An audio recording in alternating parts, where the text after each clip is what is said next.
murakoze nagira nkengurukire umunyamabanga ntayigayizwa ubushikiranganje bw'ibidukikije ku muca yeje gutanga imbere ko ngira ico ndakivuze ko ari ibibazo byari ikibazo cyaje kubazwa cabajije umushikiranganje n'wari hagati mu gihugu kijanye n'ibiciro by'ibifungurwa biguma biduga. Iki kibazo nibaza yuko ku kibazo kijanye n'ibifungurwa nibaza ko abantu hari ivyo bitiranya. Leta ishinze igiciro igashinga ikigo igiciro kivyo kibiharage ibi byose vyimburwa ikagishinga igiciro leta ishinze ntibivuze ngo icyo kintu gica kigurwa amafaranga amwe mu gihugu cyose. Ibyo byose tuze turavyumvikanako. Nimba ishinze igiciro c'ibiharage so kuvuga yuko ivyo biharage mu Kirundo bizogurwa leta yashinze n'Ibujumbura bice bigurwayo leta yashinze. Tuze tuvyumva kumwe ntibikunda kubera ko ibiharage kugira bive mu Kirundo bishiki Bujumbura hari hayandi magarama yandi uwabiranguye agerekako. Ivyo byose bigeze Bujumbura uwazanye vya biharage ayo mafaranga ategeza kuyongerako. Ni naco gituma nimbe mwarabonye uko nyakuba umushikiranganje w'ubudandaji yagize ibiciro yavuze ati guhera kuri iki giciro gushika kuri iki giciro. Nukubera ko atashobora kumenya mbega ukuye ibiharage mu Kirundo akabishikana Bujumbura abayarishangaye. Ukuye ibiharage mu Kirundo akabishikana Ngozi abayageretse kwangaye. Aho rero nibigenya kuba mushikiranganje n'aro hagati mu gihugu yavuze yuko abajejwe intwaro ari baca bahagararira bakavugana n'abagenzi babo ati kugira bive mu Kirundo bishike Ngozi hagerekwa kwaya, kugira bishike mu Kayanza, kugira bishike mu Rumonge hagerekwa kwaya.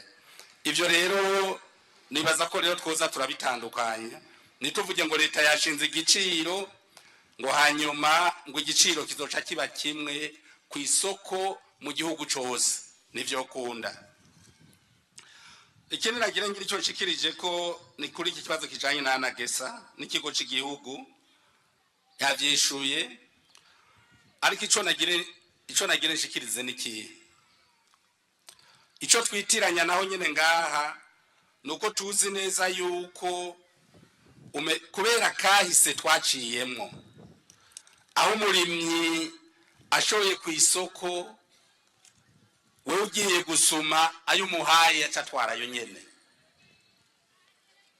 Ivyo twarabibayemwo. Uno munsi rero no kumenya yuko iruhande y'inguvu umurimyi ashira mu kwimbura ivyo yarimye, leta nayo irafise inguvu ishiramwo kugira uwo mwimbo boneke. Izo nguvu nazo nizihe? Nimbe leta itanga ifumbire ku murimyi ikayitanga ku mafaranga ari munsi y'ibihumbi 40, kajya gafuko leta itanga munsi y'amafaranga ibihumbi 40, nukumenya ko atagukwa bijya ibihumbi 40, kagwa amafaranga arenga ibihumbi 100, ayarenga ko yandi yose leta niba yayarihiye wa murimyi. Nuko rero umunyabanga ntayikazo babishikirije mu gushinga igiciro leta ibanze karaba mbega inguvu zagiyemwo kugira twimbure ikiro kimwe ciki gitegwa zingana gute, igaharura neza ikavuga iti ikiro kimwe kugira kimbugwe catwaye uburyo bungana gutya. Inguvu z'umwene gihugu yimbuye iki kiro kimwe nazo twoziha amafaranga ngana gutya. Niko leta rero icishinga ibiciro. Ariko iki kigo mwavuze ngo akarusho cazanye nakahe nakarusho gakomeye cyane. Muribuka neza yuko iki kigo cikijaho ikiro kibigori cyari ko kigugwa amafaranga 300. Iki kigo kigiye gutangira kugura ikiro gisakija ku 600. Umwaka wakurikiye gisakija ku 1700. N'uyu mwaka kiri ku 1700. Nibaza yuko iki kigo cyazanye akarusho gakomeye kubarimyi mugabo kandi kumusumyi nawo nka twebwe turi abakozi ba leta duca tubona umenga turahohotewe ko bari kureka bikagurishwa uko ugiye gusuma bishaka agatanga yabonye. Mugabo aho naho tumenye kimwe, tudahaye inguvu umurimyi, tumenye neza yuko ejo canke hirya y'ejo tuja dusubira muri mwe twabayemwo, aho tuzosanga inzara yateye mu gihugu cacu. Impanuro rutanga ngaha rero nuko nimbe turabasumye nk'abakozi ba leta, dusume dukora ya masaha duhamagarirwa y'akazi ka leta, mugabo na twebwe tuje mu kugwiza umwembo. Imana mu kurema umuntu yabanje muremera isi, hame mubwira ati ndagusize kuri iyi si kugira uyihingure. Nta kintu na kimwe kizotuma igihugu cacu gitera imbere atari uguhingura akagataka Imana yaduhaye. Murakoze. Ariko nyakwa mushikiranganje wa mbere mugifise ijambo, hari n'abarimyi ku ruhande rw'abarimyi bidoze bati anagese uyu mwaka ntiyaje kutugurira, ugasanga bariko baragurisha ibigori ku mafaranga 1100, 1300 kubera ko abakozi ba anagesa batabaguriye mu ntara. Habuze kugira ngo anagesa itore umwimbo wose.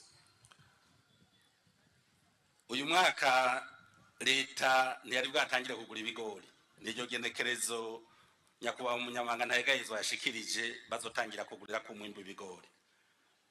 Ikibazo abarimyi leta kugira igura ibigori nkuko nabishikirije mu ijambo ry'intangamarara, ibanza kuraba ko ivyo bigori vyumye. Iyo uciye wihuta rero kugira ngo leta ikiza kukugurira ukibikura mu murima, usanga bitoroshe. Ibigori uko bituma neza niko bigeze no mu madepo bica vyononekara. Leta rero uyu mwaka ntari bwatangire kugura ibigori, igiye gutangira kubigura kuri iryo genekerezo yashikirije. Icyo nca kandi saba ngaha, nsaba abadandaza, leta ibigori ije kugura si ibigori byaguzwe n'abadandaza.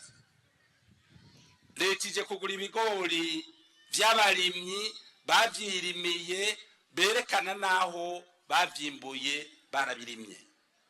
Umuntu azohirahira ngo azane ivyo yaranguye, yamenye amaso abene gihugu abaciye mu ryahumye, kugira agaruke mu nyuma nawe ngo aje guca mu ryahumye leta. Uwo muntu leta izomuhana yihanikirije ku buryo azobona yuko nahubwo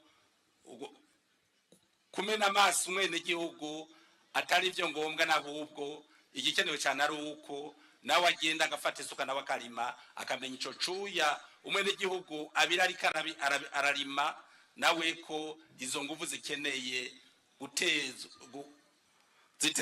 izo nguvu zikeneye akavuna musase kugira uwo mwene gihugu abandanye nawe afise umwete wo kubandanya agwiza umwimbo. Murakoze.